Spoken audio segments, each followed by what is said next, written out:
Huntress, how are you guys doing today? I apologize, I'm a couple of minutes late. I was having some technical difficulties, a glitch in the matrix once again. Man, it's so good to see you guys here. I see you guys in the chat. I want to thank everybody for being here today.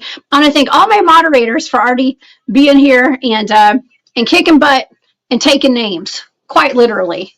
I love you guys. All right, I have a fantastic show for us today.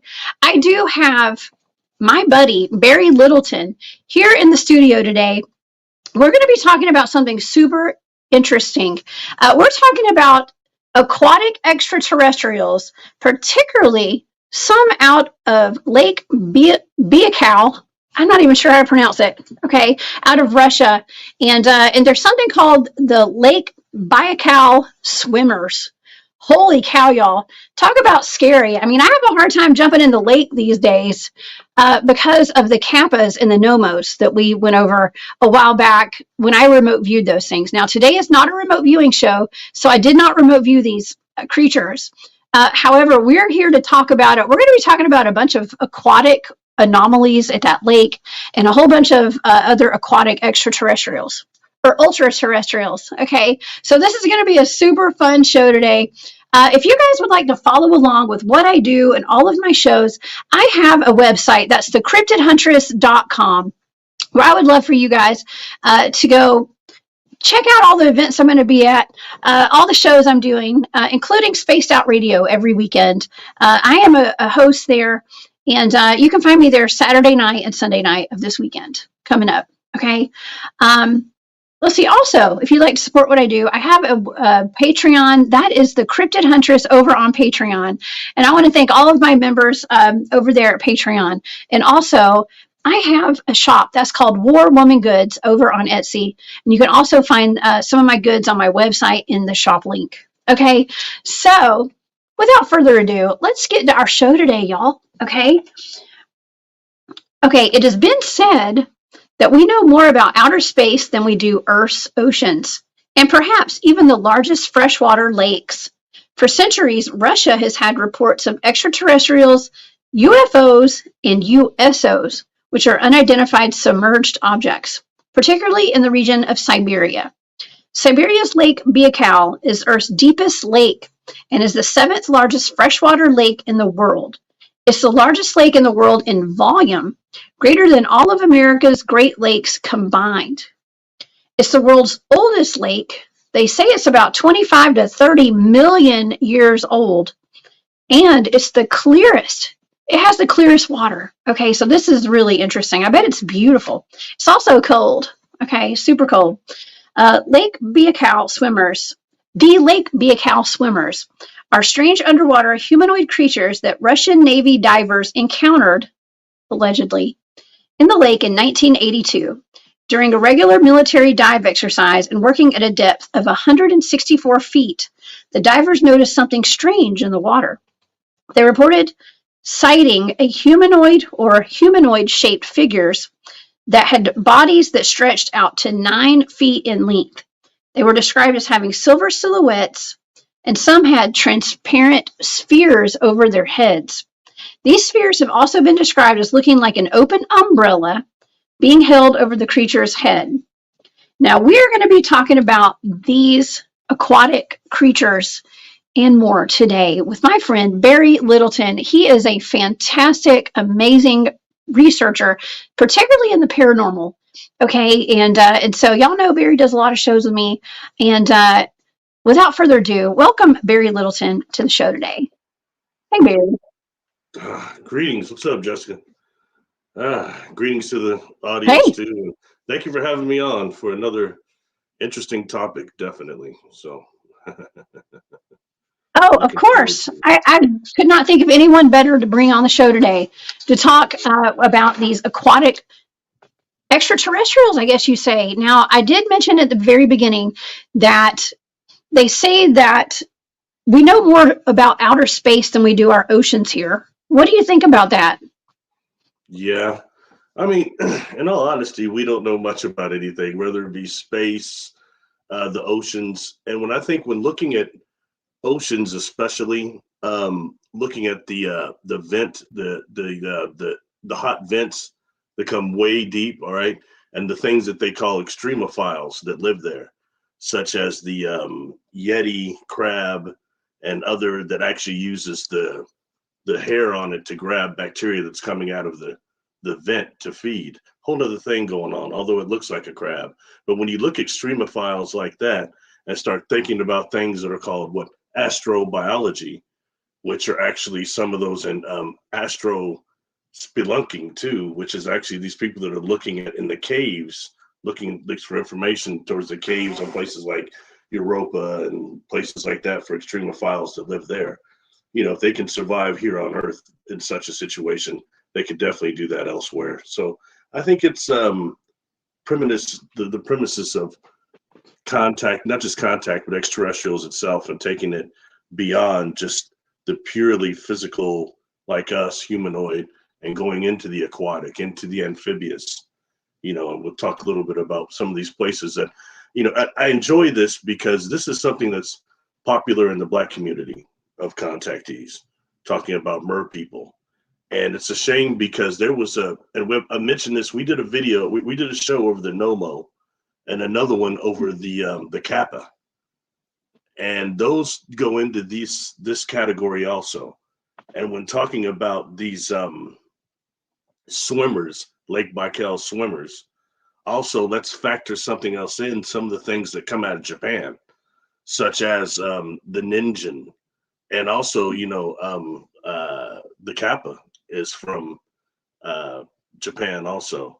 Now, Jeremy Wade had said that the Kappa was a giant salamander, interestingly enough, and he caught one, but I don't think that explains all that by any stretch. But anyway, that's just, and the Ninjan are supposed to be part humanoid and part whale. And they're said to be like the size of, huge whales. And something similar about the Ninjan, similar to the Lake Baikal swimmers, were sometimes reported to try to get people to go deeper than they should, pulling people down deeper. And then, anyway, so I don't want to go too far. But, looking at real quick, in Russia at that time when the Soviet Union was disbanded, they let a lot of those files out, and a lot of them were about USOs. That's the first time I had heard about this, the Lake Baikal swimmers. That was one of those reports. But not long before that, and close to the same period, there were these three USOs that were seen by the Russian Navy, and they were out South Pacific. It seems like there's a lot of activity in Russia, because what Lake Baikal is South Russia also. These are the things to kind of take into account when dealing with that. And so we're dealing with not just these USOs, but the occupants from them. And it's a real shame, before I shut up, that show that came on was about 10, 15 years ago on the Animal Planet about mermaids. Yes. And that was Fake fake. one. That It was was so fake. I mean, fake. those are Yeah. actors. And what's too bad are there were a couple of reels on there, two reels that I were told had some reality to it, were real.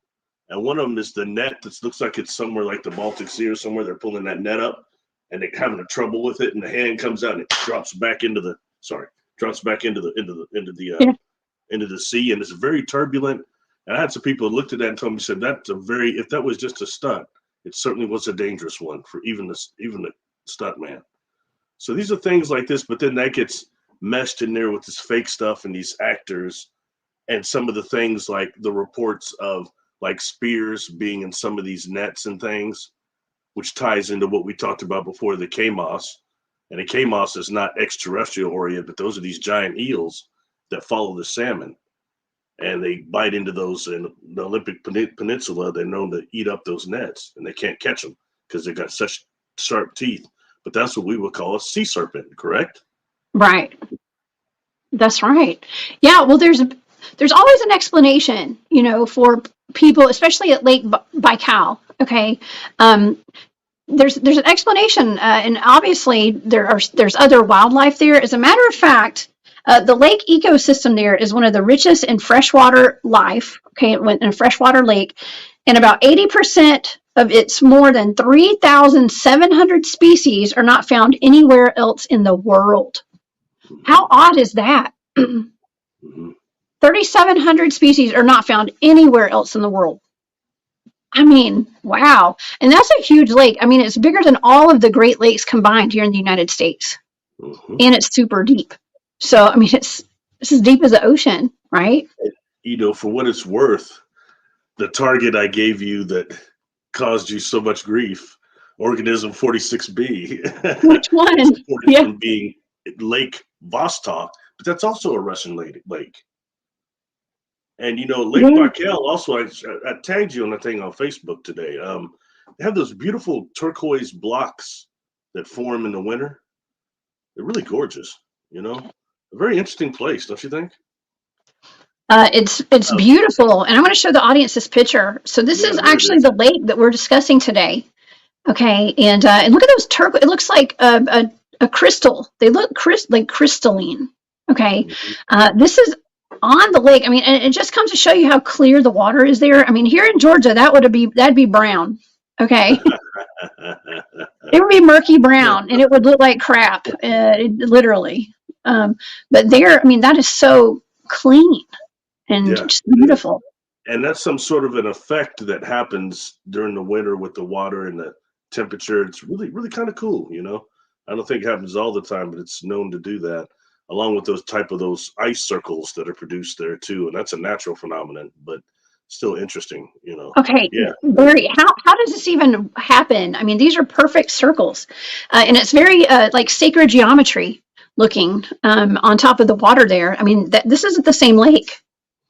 Yeah, this time you got me, because I can't tell you exactly, because I get confused when there are those creatures that make the rings in the ocean that they think are like paranormal, but they're not. It's a type of like sand fish or worm that makes these circles like that. But I don't believe that's what's doing that. That's got something else to do. There's an explanation for it. I'm gonna leave it to the audience, who's far more intelligent than me, to Google it real quick, and they can tell us what it is. It's a phenomenon. It's a natural deal, though. It's not like it's not some it's not UFOs or anything. It's but it looks cool. Sometimes natural phenomenon are neat. It does. When dealing with this these Baikal swimmers, they were reported to one as have some type of helmets on, but no breathing apparatus. And, I think it takes us to the amount of USO activity there. Are we dealing with some type of a base that's near there, something like that that's going on? And let's just throw in here some of the others that we can kind of combine this when we start hearing about mer people or amphibious beings. You've got the Nomo, which we talked about and did a show over. But the Nomo that's talked about with the doggone is that people don't understand that one is the doggone said there was like two types that came here. One of the Nomo were like little blue people that stayed in the top of the village in the little holes they have up there for them. But the others were Nomo that came and immediately went down into the sea. Okay. So the Nomo, you had like two different types of them, but they go immediately down into the sea when the ship came in. Okay. And they started emerging and interacting with the doggone from the sea. So you have knowledge, and right there they claim to be from Sirius B. It was a doggone. Everybody knows that story, so I'm not gonna go over that. That's been ran over so many times. Thanks to Leonard Nimoy on In Search Of. That's the first time I'd heard of the doggone back in the late 70s, early 80s. I was just a little kid, but Anyway, but so that's something to you consider when talking about the NOMO. And I want to throw something else in here since we're talking about extraterrestrial aquatics. Is do you remember the NASA tether incident? I do. Wasn't there a cube tethered to the sun or something? It was Or is tethered that a to. different one?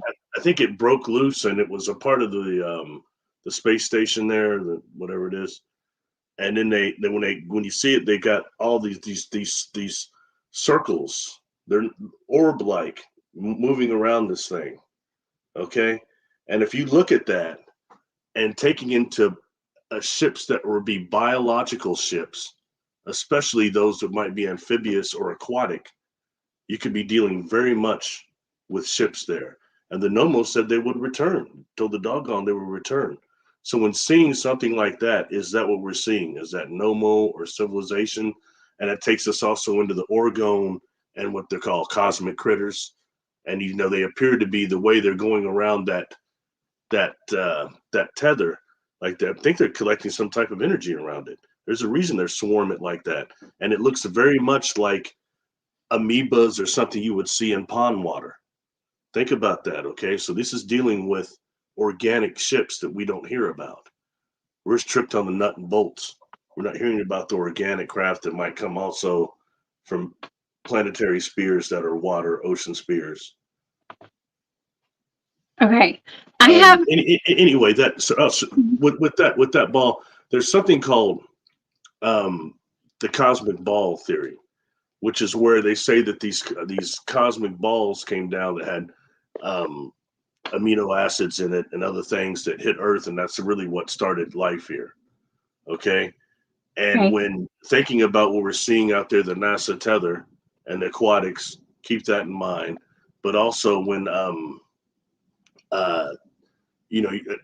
just food for thought. I'll leave it there. There's a guy, what's his name, David Sarita, that was talking about that years ago. I thought it was quite brilliant, when dealing with the cosmic ball theory. Yeah. Anyway. Okay. Well, speaking of theories, Barry, it comes cosmic snowball theory is what is the cosmic snowball theory? What is that? Oh, okay. That's what you were just talking about. These things that came down, yeah, they were like these ice full of DNA and all sorts of other stuff, amino acids that came, and when it actually penetrated Earth and hit Earth, that's what started actually life here. That's what you meant. Okay, that's okay. Times you see something like that happen, it's interesting when you see meteor showers and things. That would make sense, though, honestly. Okay, so I've heard another theory, and this has been going around, and it made me think. Okay, I don't know if I 100% agree with it, but I don't know. I just feel like a lot of the things that we're being shown these days and things don't really coincide with the things. They don't match up with the things we've been taught in our history books and our science books. Yeah. Some people say, Barry, that they think that the ocean could be outer space. And not only that, there's another theory too, is that outer space is actually, this is if you believe in the flat earth theory. And I know your opinion on that.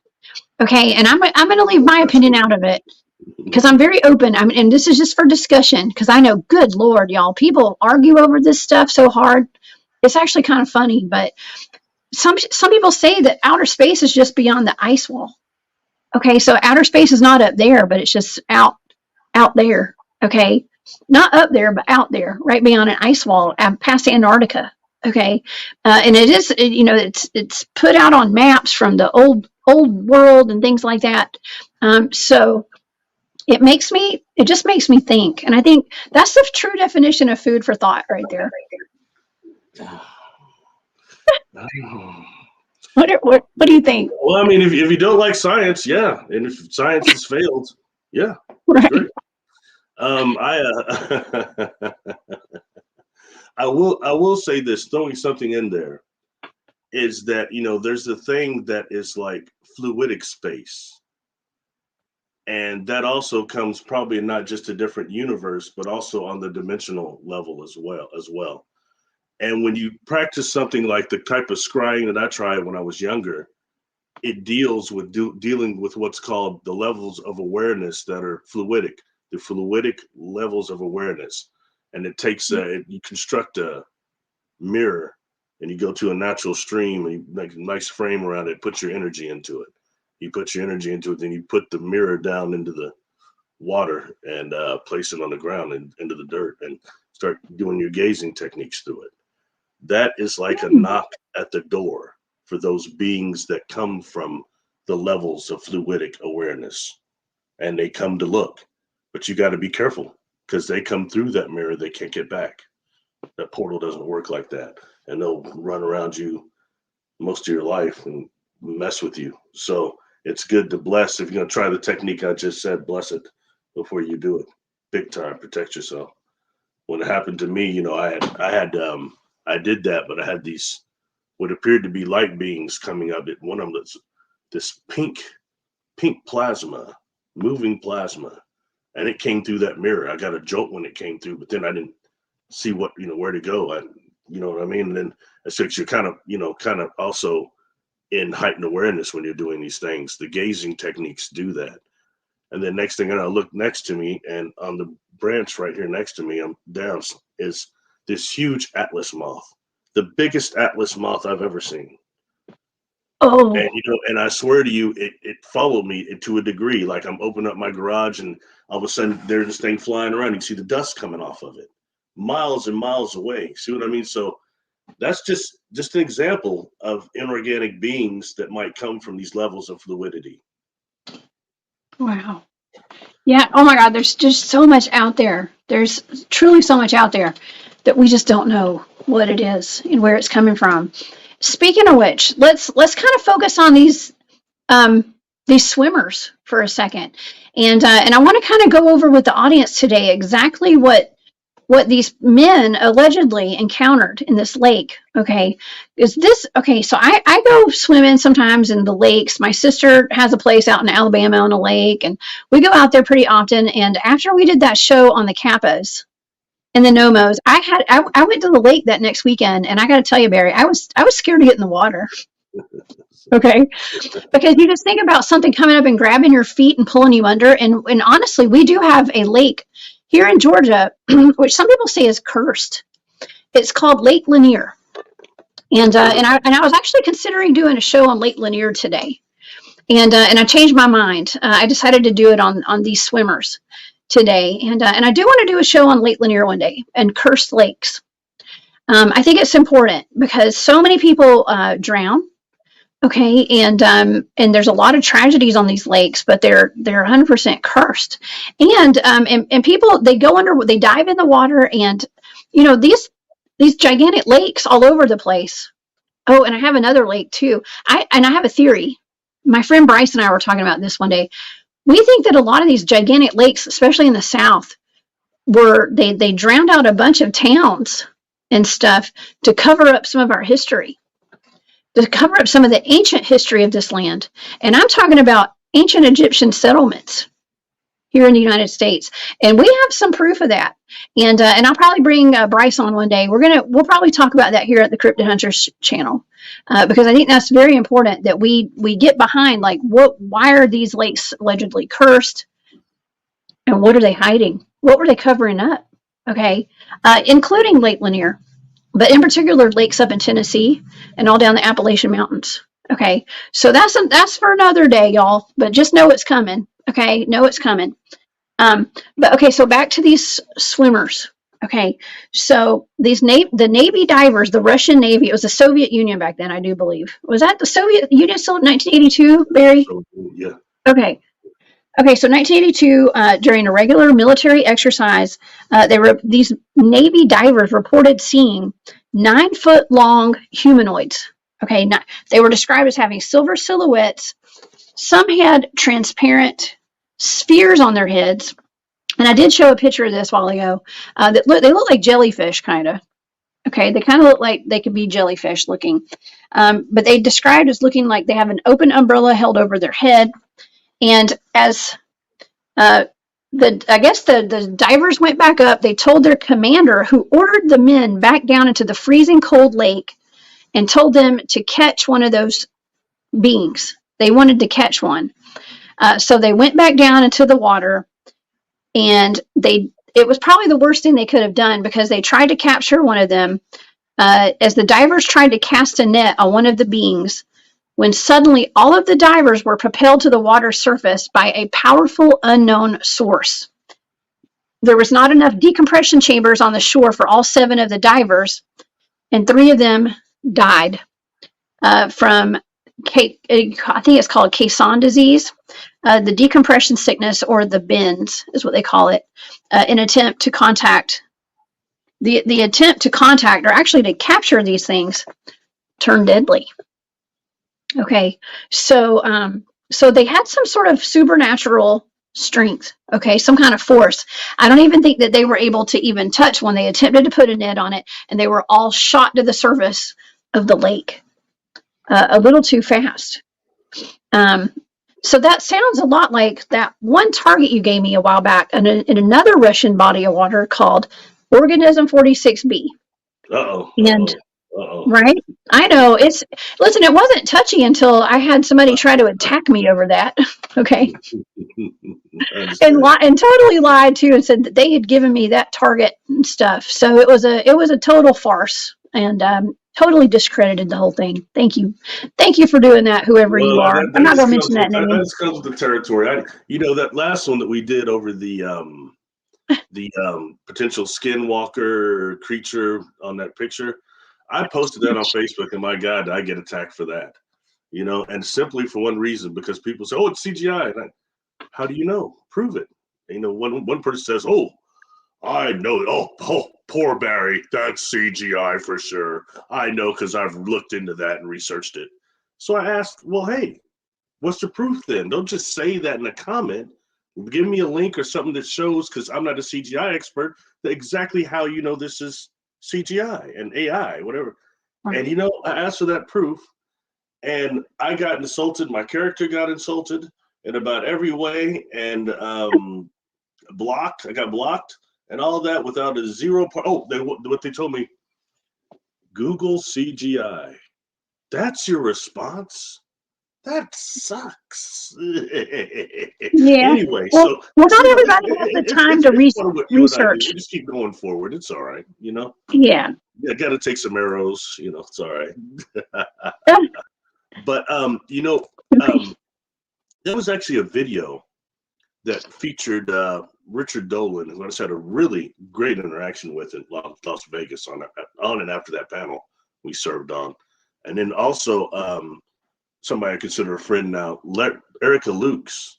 They used to be part of Utah MUFON, and she went on doing some other stuff, and she does a show I've been on a few times, and she had spent a lot of time on Skinwalker Ranch too. But she had taken interest in that, and they did actually a video. It's on YouTube. I don't know if it was Ancient Aliens or which one it is, but they talk about these Lake Baikal Swimmers quite a bit. But when you actually look at their decompressing everything and sending them back up, and I think that only happened because they attacked them. You know what I mean? But that almost says, is that technology they had on these suits, or is that something from or is it something from down under a ship? Because the other ships we're seeing UFOs are seen there. So was it something, a base or a ship that's actually doing that and had that effect?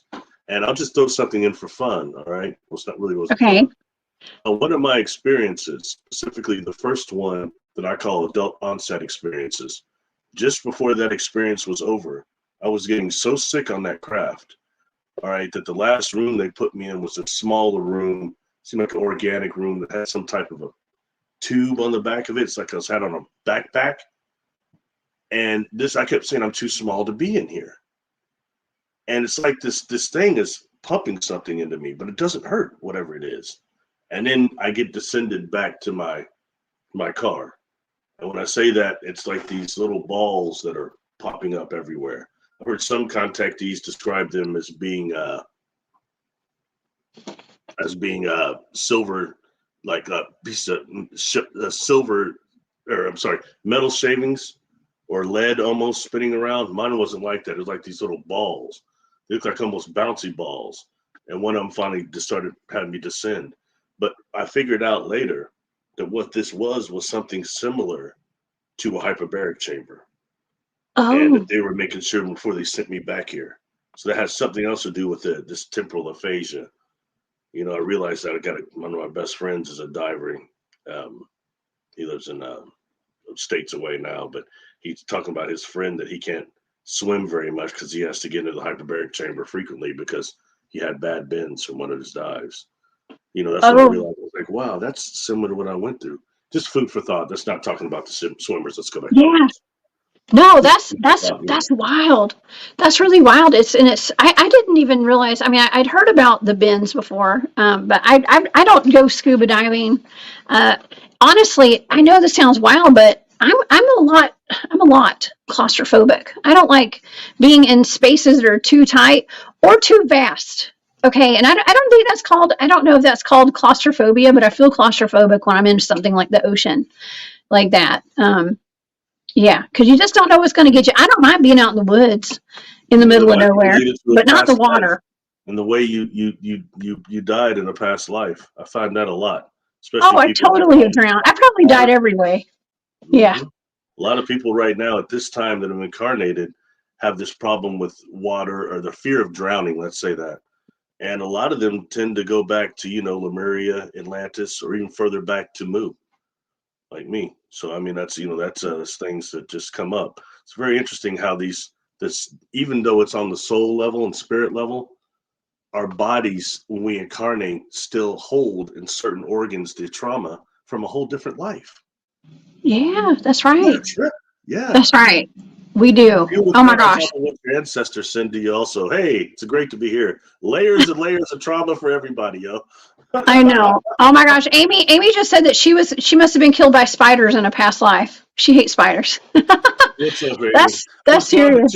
Amy? Thanks for responding back, and I hit you back, and I don't know if you got it yet. So thumbs up on that. She's real nice.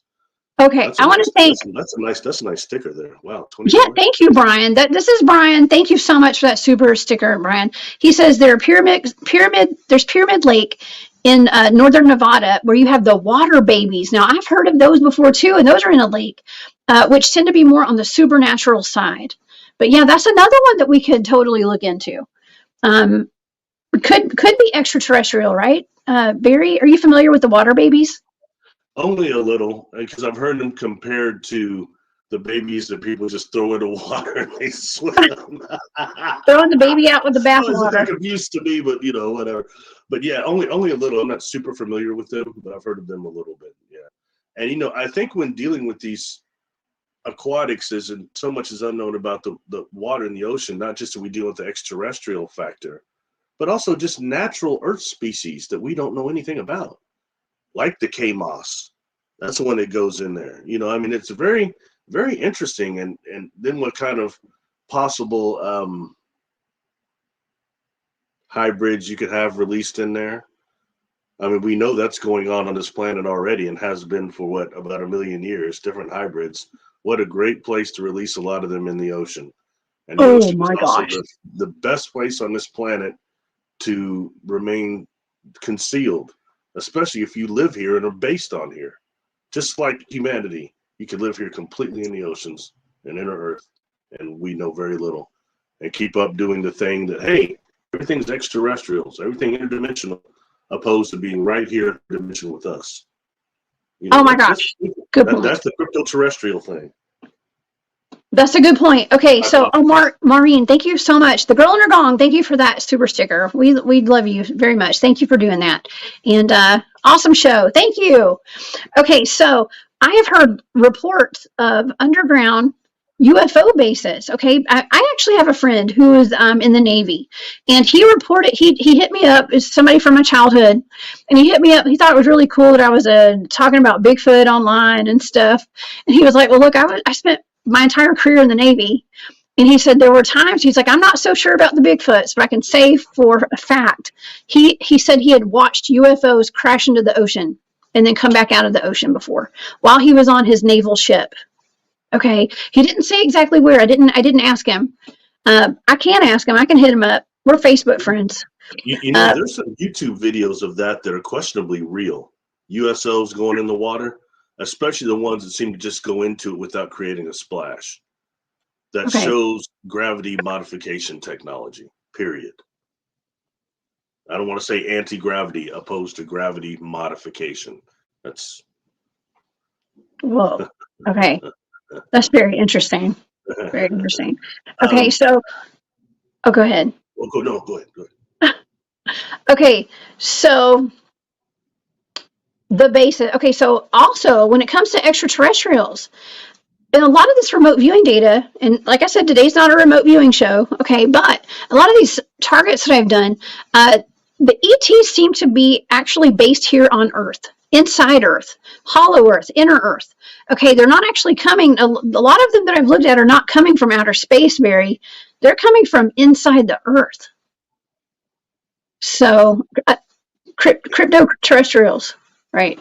Yes, you know, and that makes, you know, that even conforms to what I told you. Now, I had the pleasure of meeting actually Randall Carson when I was in Vegas, and we talked for this a little bit, took a couple pictures, and he had told me some things that I was not aware of. That he described 18 meteor strikes opposed to the 3 that I was talking about that I'm real familiar with.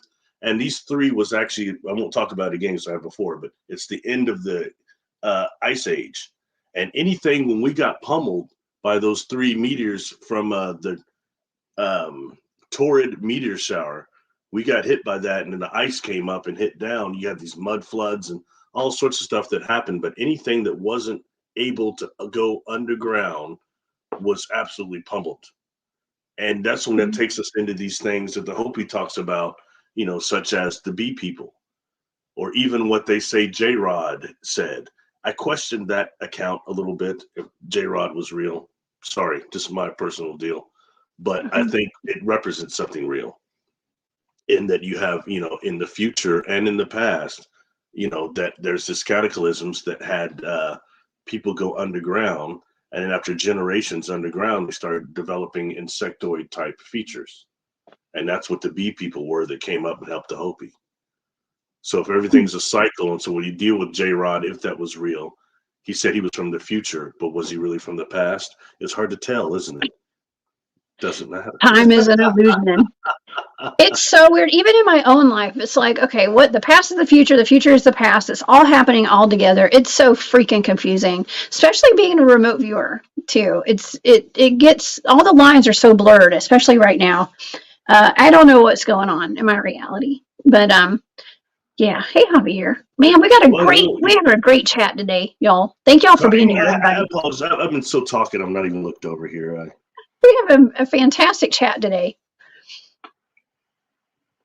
Yeah, so I saw Donna said something about nuclear side. That's somebody that probably has an opinion on this. Jock Doubleday, I give a shout out to him. I just saw his name pass through there.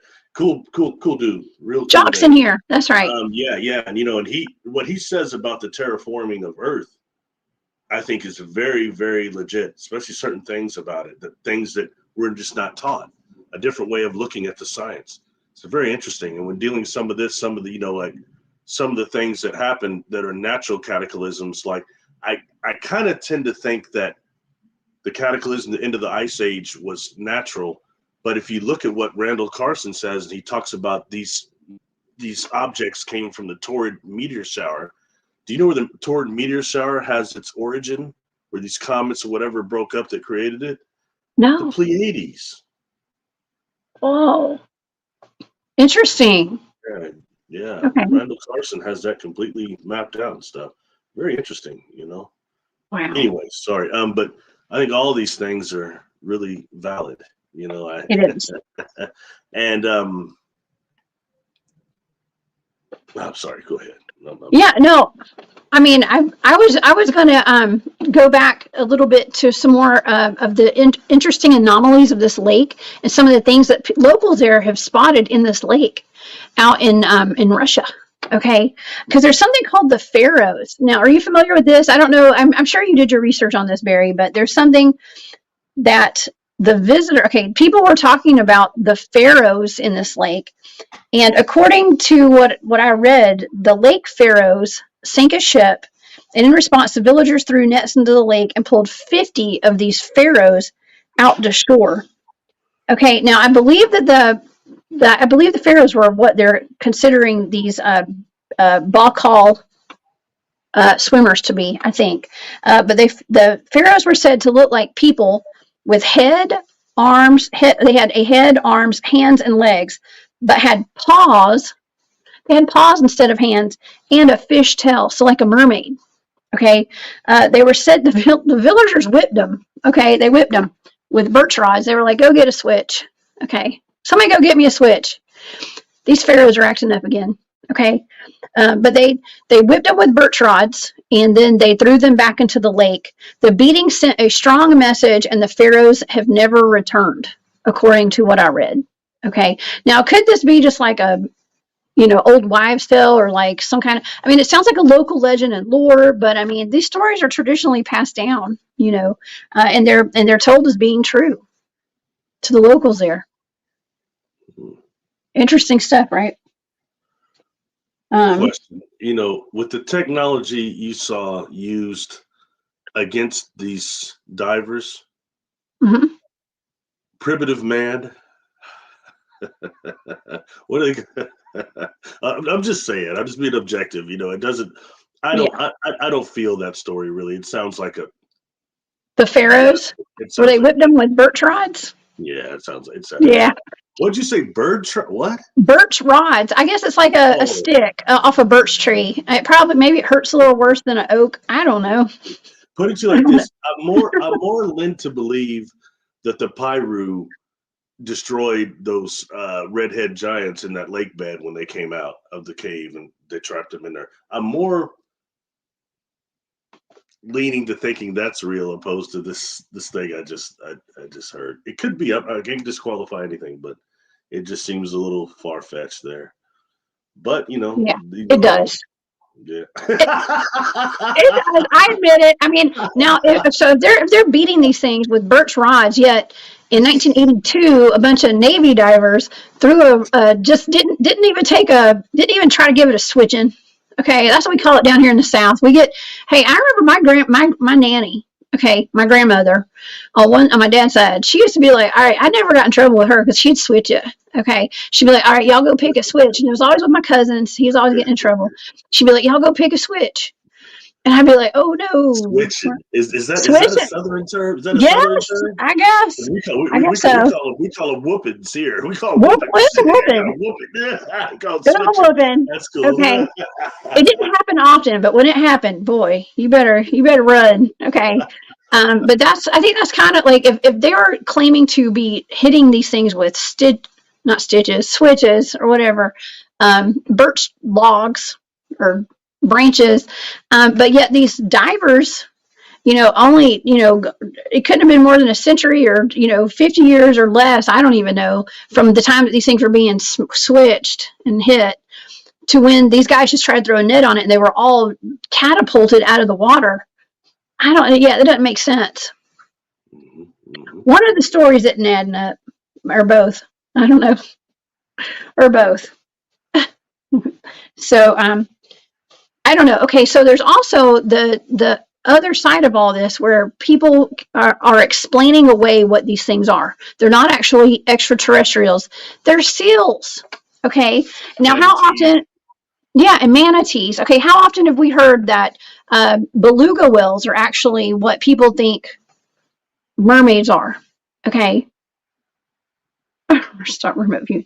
Yeah, people think that mermaids could be just beluga whales misidentified. Okay. And I do believe I have a picture of some of these seals. Well, of course, I did not upload it. I forgot to upload it. But there's a certain type of seal that people said that they think that these things are. They're called Nerpa seals.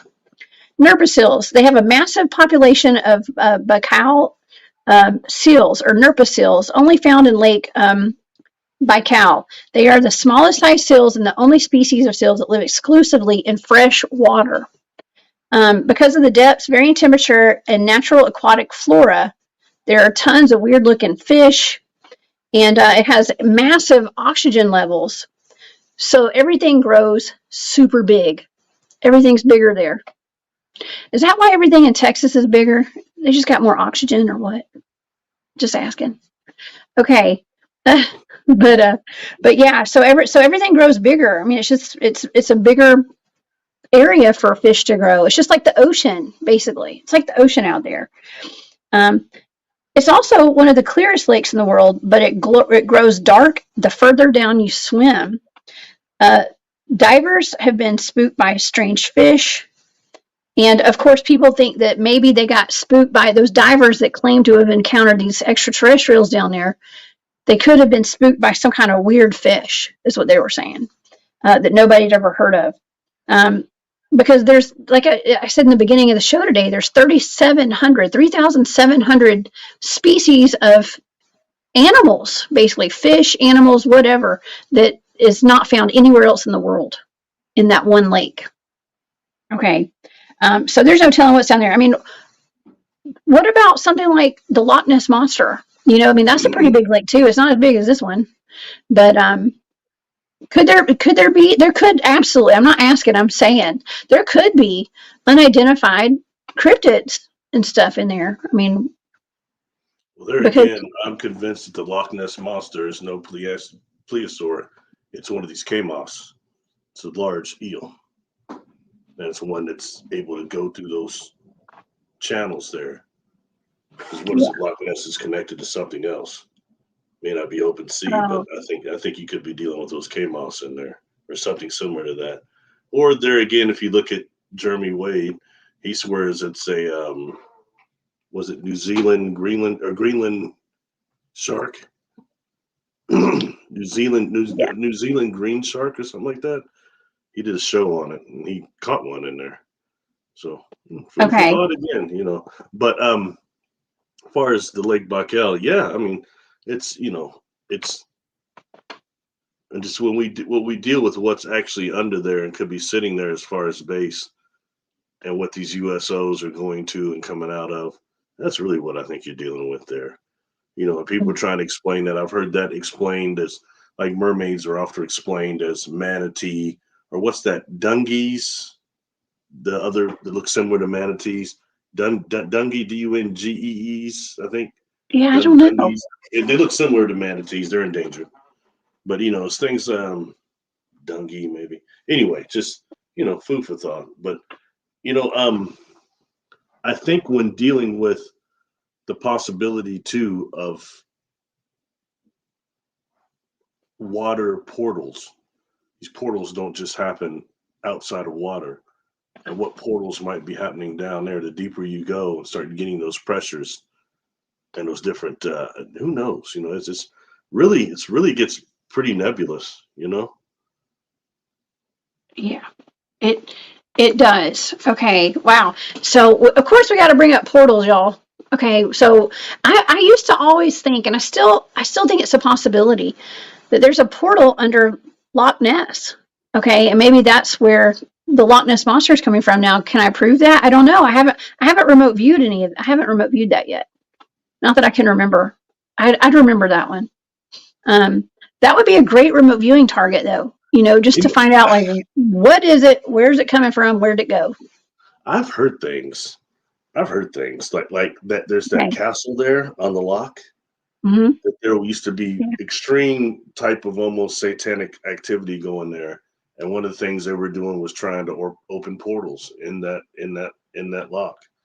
I've heard that many times. That has some that does that. I think Aleister Crowley had something to do with that. And there's a famous singer, band members from a particular famous band that lived. Was it gosh, what was that band, y'all? Somebody in the chat will know. But it was like, oh man, I can't remember the name. But anyways, there were some band members. It's not long, is it? No, this was back in the 70s or 60s. There was those guys in a rock band. It was Ozzy. I don't think it was Ozzy Osbourne, but it could have been. I don't think it was Black Sabbath. I think it was like a Jimmy Page. Jimmy Page? Actually, there's Jimmy Page. Right? Jimmy Page. That's right, Jimmy Page. I think that's who it is. Thank you, Katie. Okay. Could be Jimmy Page. I said Jimmy Payne. That's actually Jimmy Payne is who I did a show with James Rink over at Black Sabbath. Could be. Thank you, Amy. But it was Cardo said Kiss. I don't think it was Kiss. But Jimmy Payne. Jimmy Page bought his mansion. Thank you, BMR, for sure. Yeah. So they could have been opening up portals. I mean, super Aleister Crowley. I mean, could have been doing some occult stuff, opening portals, summoning demons. Okay. And Javier from Cryptid 559. Hey, Javier. He said that in some of these lakes, he felt like there were rituals going on, sacrifices. Okay. And that is something that does, what do we talk about all the time? Blood. Led Zeppelin. That's it. Led Zeppelin. And that was Jimmy Page. Jimmy Page. I was going to say Jimmy Payne was. We were on Super Soldier Talk one night talking about the Loch Ness, talking about Nessie, and how Star Trek was based off. They based one of their shows. Star Trek 4 was based on the whales that they transported to another planet. He said that it was actually based on a true story. It was actually the Nessie and her baby being transported off planet. Actually, in real life, is what he said. So that's why I'm getting confused, y'all. I keep looking at Jimmy Payne and Page. So interesting stuff, y'all. I know. It's some rabbit holes. I try to stay a little bit more with reality, okay? And some of the stuff that I hear is so far fetched that I just can't. It's like kind of wearing my boots. The BS gets thick, man. Mine are on the ground. Boots on the ground. Your boots on the ground. My boots on the ground. My BS meter goes off so much because I see things psychically. I feel things, and I just know when I hear crap, man. I try not, but it's not my place to say anything. But only so much of this stuff. I try to keep things somewhat reality. It's somewhat based in reality because the fact of being a contactee is so strange. You don't need to make stuff up. Okay, like for example, I will tell you, I've had an encounter with some type of an aquatic being that came into the meditations I used to do. And what this thing was just this green light. I was seeing this green light in my mind's eye, in my third eye, and I started seeing it, actually floating around when I was opening my eyes. It's still there. And eventually I started trying to communicate with it. It communicated with me. And what I got from it is not at all what I expected. A name and a place, okay, that is showing me some type of a planet that is outside of our immediate galaxy, like in almost a very interesting how it was showed to me. I almost say it's out of the space-time continuum. And I was thinking, how in the world could there be a water planet in that? But I don't know.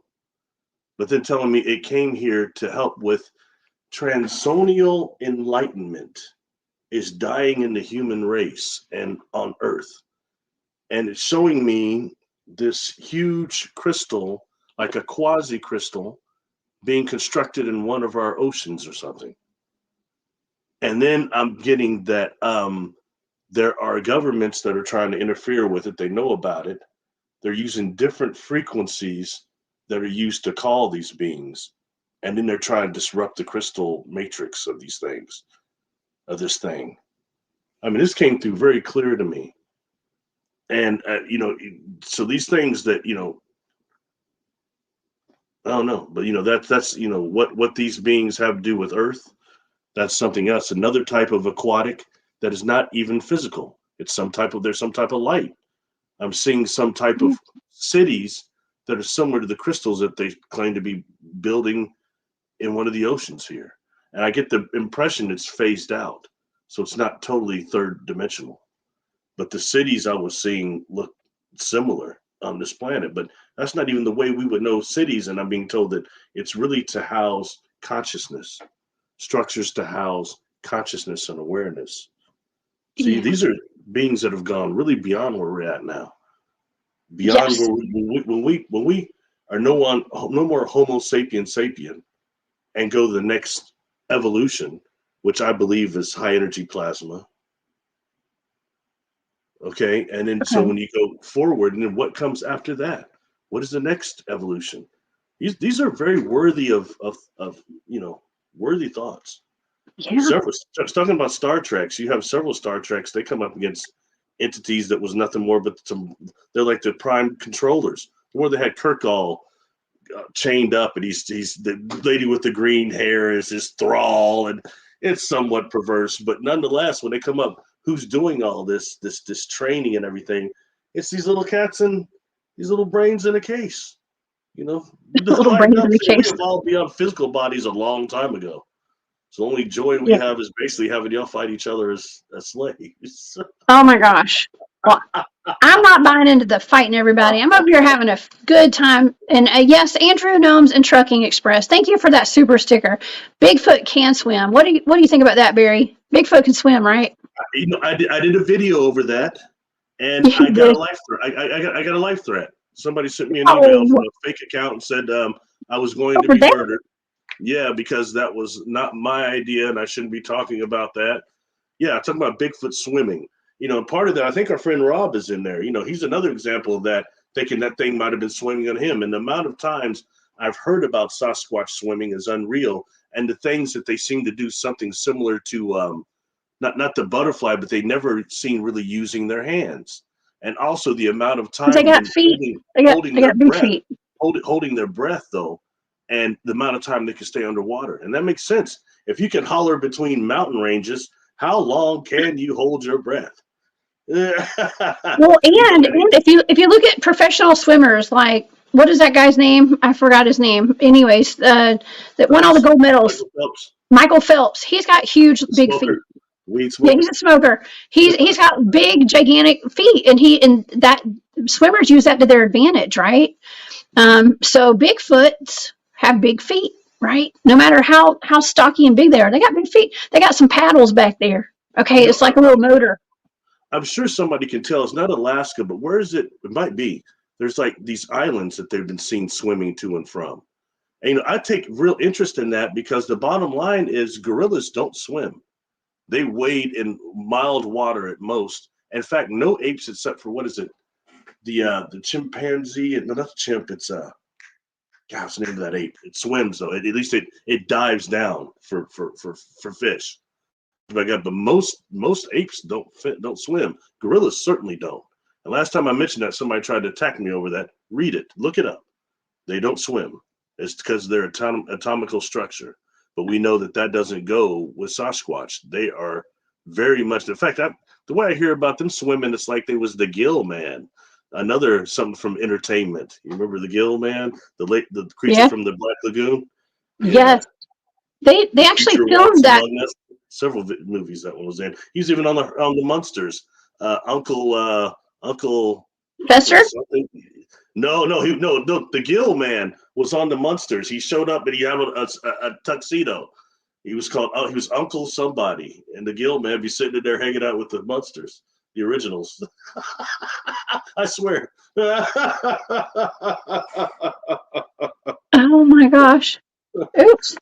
But I meant to. I had another. Sorry. I think it is interesting when looking at some of those aquatic beings, amphibians that show up in entertainment, especially that far back. Yes. Okay. Oh my gosh, Layla Lightfeather. Hey, thank you so much for that super sticker. I appreciate that so much. So she says remote view the alien attack in Peru this summer. Well, guess what? I think we did, right, Barry? Didn't I remote view that? Those were the face peelers, I believe. And what I'll do is after the show today, I'm going to put a link to that video down in the comments, just for you, Layla. Okay, because that was an interesting show. Very interesting. That's a great target. And you also did the Peru mummy too. The Peruvian mummies. Yeah, oh gosh, that was an odd one. Yeah, I remote viewed that. I'll put both of the links down in the description box below. Or not the description box. I'll put it in the comments. Okay, so you guys can watch those. Yeah, thank you for that suggestion too. That's a cool name. Her name's cool. It is. And also, Amy. Oh my gosh, thank you, Amy. That's so sweet of you. Y'all are awesome. I appreciate that very much. What a nice audience. What a nice. Yes. Really hitting you up good. I looked over. I'm not seeing anybody throwing any carrots at me or anything. So, or onions. Onions. What do they throw at the Apollo? It's carrots and onions, right? Yes, tomatoes, right? But when dealing with that, so real quick, something else I'll mention. Some of the places that I've heard about these aquatic beings coming from, that are places of space that we're somewhat familiar with. Okay, one would be Andromeda. There's been multiple reports of, especially when dealing with the melanin dominant contactee population. There's ones of Andromeda, these mer people coming from there, but specifically females. They're more female androgynous and they have the dreadlocks. And these are not Nomo. Okay. This is something different from Andromeda. Okay. Another place that I've heard them come from, of course, is Sirius. We've heard about the Nomo. I've also heard there's planets in Lyra, the Lyra area, and also the constellation Virgo, that there are aquatic beings there that frequent here sometimes. They come here sometimes. So those are some of the areas of space that I've heard. And then we've got dimensional also just on this earth, you know. Yeah. Layla is actually from Norway. Wow, that's really cool. Thank you so much for being here today. We do have a fantastic international audience. It warms my heart, and I'm sorry that you're cold over there. It's kind of cold here in Georgia today, too. Also, Barry, I forgot to mention at the very beginning of the show today, I just hit 6,000 subscribers this morning on Oh, YouTube. congratulations. So I want to thank everybody for that. Yeah. Congratulations. That's quite the milestone. And I was celebrating 1,000 last year. So I've really come a long way this past year. Yeah, Okay. oh, definitely. Because getting, real subscribers is not easy, And, That's right. The fact that, I watch some of these people that just come out of nowhere, and then suddenly they have these amazing following of like 50,000 people. I'm still trying to figure out how that works. And they've been not even out a year, Yep. and they've got all this following, It's very interesting. But then again, I can put something out about a video about a melanin dominant reptilia, and it does, even though I'm shadow banned, it does twice as good as a video we'll put out about the aquatic being named Mana. That's one that I've encountered personally. Like I said, to talk about that. Mana, Maana, is one of these beings I encountered on several craft, and stands about, of all the beings that I revealed in my sketches, that's probably the one I got the most responses on from the beginning of my coming forward. But Mana, again, is about 7 feet tall, a little over, and brain looks like it's on the outside, but hard, okay, with large black circles. And to me, this being felt androgynous. But when people see the sketch I had Christine Dennett do for me, everybody said, a lot of people say they think it feels female. To me, it felt androgynous, like male, female, maybe not. Anyway, point being, that being is amphibious. Amphibious, and what it's telling me is, it's even giving me things when I'm in its presence, such strong telepathy. I'm getting pictures of one of the beings from Star Wars, which is the being that's on the rebel ship named Dr. Akbar or something like that. He looks like a frog. It's telling me, look at the legend of where that thing is from. So I had to get one of my ex-employees that were Star Wars junkies, man. They would ask me a year in advance. They were all third shifters to have United Star Wars Day off. They put their lightsabers on. They get their cows. They went to that whole function thing. I'm a Trek guy, so I'd like Star Wars, more Trek. But, I called immediately and said, tell me more about Dr. Akbar. And the cat starts telling me, that's a race. Some of them are Jedis and they're aquatic, and started going on. It made total sense. And the things that are hidden behind science fiction that can validate some of our contact experiences is very real. And it's a place where we need a baseline, a foundation. It's really hard. That's why I was saying, why make any stuff up when it's already so weird? It's super weird. Beyond comprehension. Weird. Yeah. You're a contactee. Most of these people in the audience are. And we're all unique and different, because the experiences are different. But that's happening. That's what this going to a type 1 civilization is going forward. We'll start using more solar power, being dependent upon the parent star for our power source instead of fossil fuels that destroy our biosphere. Duh. Yeah. Something that I always find interesting is that in all of these beings that are shown on Star Trek and Star Wars, there's a reason that some remote viewers are often called Jedis, okay? Or at least in the government programs, okay, they were called Jedis, right? And so they're all, a lot of these beings, like, it's almost like they're all tapped into their psychic abilities, okay? Psychic abilities. They all have telepathic abilities, psychokinetic abilities, all that stuff. And that's why I love having discussions like this, just so we can kind of put the information out there and to show, especially with my remote viewing show, Barry, that you and I do those a lot together, and just to kind of show the world that we're all capable of doing this as humans. It's not just these creatures from other dimensions and realities and outer space and under the ocean, and under the lakes and these ET bases. It's not just them, it's us too. We're able to tap into this, and just like Brown Dwarf says, Jedi mind tricks. We're able to do Jedi mind tricks. My dog does Jedi mind tricks on me sometimes. There's something that called the McElroy interview, Matilda McElroy interview, and on that they have a supposed type of a creature that's that's in captivity, and they're communicating with it, and it's talking a lot about there being a galactic type of empire that included not just reptilians, but that it was actually dark in nature. And that you have these others that are, that are like Jedi type, that are actually, you've got the criminal factor that's wiped clean and sent to a prison planet.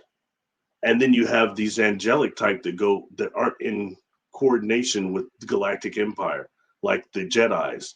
They get mind clean wiped and sent to a prison planet also. And that being was saying that prison planet is Earth. Yes. Where you've got this criminogenic factor spiritually walking around that aren't even capable of loving. And then you've got this other angelic factor that keeps this place from being destroyed and keeps somewhat type of a balance. But we're all wiped clean and thrown here. Now, after the regression work that I've done, I can say that is not entirely true what they're saying there. At least not the ones I've come across. When I come across a different one, then many of them now, I'll let you know firsthand. But right now, stuff like that doesn't hold up a lot when we start talk about data. Those regressions is what the person has recorded with their super conscious. I hear QHHT people calling it the divine overself. Okay, whatever, man. Super conscious, divine overself, that part of us that is still in perfection with the creator.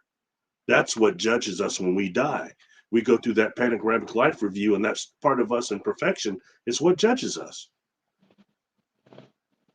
That's right. The term determines what level when the light you go to, what astral level that the Tibetan Book of the Dead calls the Bardo Thodol, because the Bardo is actually the different levels of astral incarnation after death and pre-death. Wow. Once again, I throw this out as food for thought for everybody. It's good to expand our parameters, expand our perception, expand our awareness. We're beings of perceiving awareness. Period. That's right. Wow. It's so cool how we start off talking about these Lake Baikal, I think I still probably hadn't pronounced that right, swimmers, and the extraterrestrial aquatic beings that are in our lakes, in our oceans. Don't be scared to go swimming in the lakes, y'all. But be cautious. Okay, I'm not gonna lie, I'm a little scared. I'm a little scared, but thank you, BMR. I appreciate that. Thank you. Bigfoot raw. Yeah, just be aware. And the other day, actually.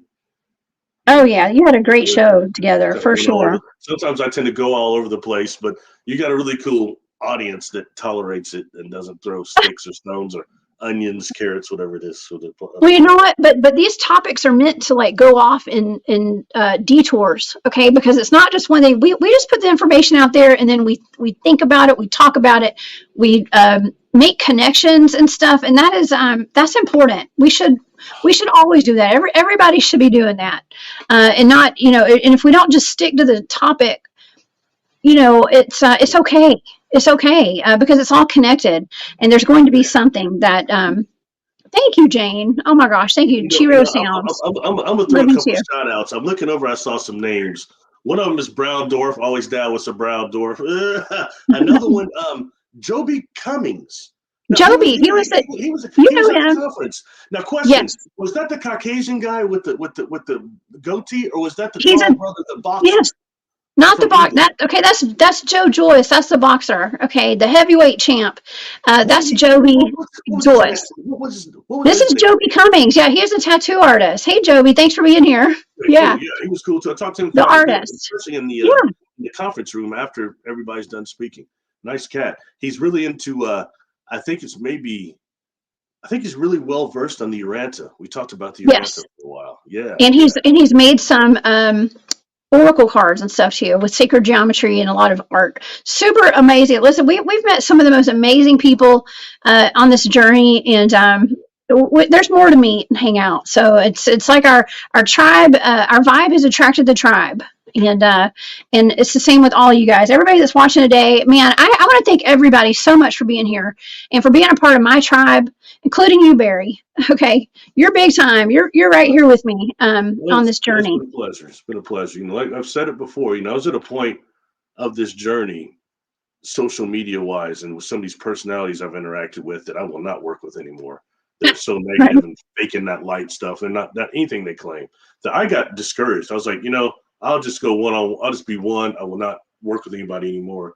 And then we met. You know, and so that changed things. So I started doing that, and the work we've done is really good.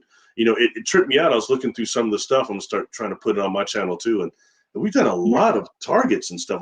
Just a lot of good work, more than what I think most people are aware of. A little more than even I was aware of. So Oh yeah. Oh that's yeah. cool. So I thank you for that. You know, and it's fun, and we're the same tip that it's not just it's beneficial for those that are meant to hear, but it's also fun.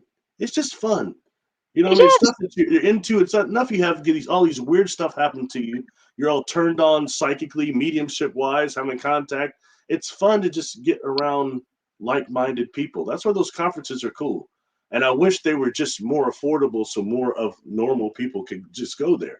You know, Yeah, not everybody has the money for that. It's hard on this planet. It's hard to it get is. by. It's hard to make it. You got to work. You got to take care of your kids, maybe go to school. I mean, there's very little energy left for these things that are perception expanding, awareness expanding. You know, this world isn't made for that. It's made to keep you in a constant world of working in an unhappy environment that stops you from evolving as a soul. And then do you wind up coming back here by choice? Yeah, because you didn't get to do the stuff you're trying to do, you know? That's right. That's right. Well, we're on our mission. We're here doing it. Tim Mothman, thank you so much for that super sticker. Thank you. Yes, we're gonna keep up the good work. I That's a appreciate that. cool name. I wonder what he Tim thinks about Mothman. that Bat Squatch. I named the Bat Squatch. We That can name, ask him. I I can't. know Tim. I I know met it's Tim in imitation, but Vegas. Yeah. you know, It's John that's even told me awesome. that that's really a type of Mothman. Really, like the Bat Squatch. That makes sense. You know, that It name. Can't does. you find something better than Bat Squatch? Ah. Oh my gosh, Barry, you're so silly. Thank you, Tim. I appreciate that. And okay, so Barry, tell everybody where they can find your website. I'm gonna have to run. I gotta go get my kid from school, so I'm gonna be late. So I gotta tell everybody where they can find you. You have an amazing YouTube channel and a Patreon. Y'all, please go support Barry by becoming a member of his Patreon. Okay. Barry Littleton on YouTube.com or God, Barry Littleton on YouTube. Sorry. I'm also Barry Littleton on Patreon. My YouTube or my website is barrylittleton.com. Website Barry or email barrylittleton13 at gmail.com. All right. That's about it. If it's anybody is on Patreon already, I need to do some more stuff on there. But one of the videos I just mentioned, the crystalline being, the water being, the green light, that Mm-hmm. video is called Oshar, Oshar, the being's name, and enlightenment, I think it is. But then the planet he described to me was, he spelled it, Obanar came through, Obnar.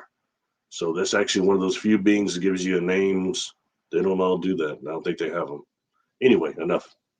Thank Yeah. you for having me here, and thank you to the audience. Oh yeah. Oh, Joby said John Vivinko, who's your friend, Barry. You know John, viewed bat squatch and said it was an animal that lives in the caves below Mount St. Helens. I'll be darned. On, Yeah, we've heard that. on my YouTube channel under playlist, the SETI playlist, there's an hour-long video I did with John. We talked about the bat squatch, and I got to laugh, and they had me laughing a whole bunch because I can't. But he talked about the bat squatch on there. Towards the end, I think. Yeah. Awesome. Okay. Well, everybody go check out Barry's YouTube channel. Please subscribe if you haven't already. You guys, please subscribe to my channel if you haven't already, too. And you can also find all of our shows here, all of my shows with the Cryptid Huntress and my Spaced Out Radio shows on my podcast platforms. Wherever you listen to your podcast, I admit I'm not on Apple yet. I haven't figured that one out. But on all the other ones, y'all go to Spotify and hear me there and all the other podcast platforms. So that being said, what a wonderful show. I want to thank everybody for all your questions, all your comments, for all the super stickers and super chats. That was amazing. Thank you all so much for your support. Please join me back here again tomorrow night at 8 p.m. We're going to have a nice remote viewing show for you. And I will announce what that target is. I haven't picked that one out yet. I got some to choose from tonight. So I'll be posting that tonight for you guys. And I will also see you guys back here on Spaced Out Radio on that channel this weekend, Saturday and Sunday night at 10 p.m. Eastern. All right. Well, Barry, thanks again for being here. Your information is it's amazing. And I appreciate your friendship and your expertise on all this. Okay. Thank you for having me. Boy, that chat was on fire. Thank you all. It was. I don't even want to go, but I got to go, y'all. So y'all have a wonderful day. Everybody have a great day. Y'all be sure to lock your doors. Watch your surroundings when you're in a big lake or in the ocean. Okay, that's all I'm asking. And you guys have a great day. I'll see y'all tomorrow night. Bye, y'all. Bye, Barry.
Sorry, we're still here.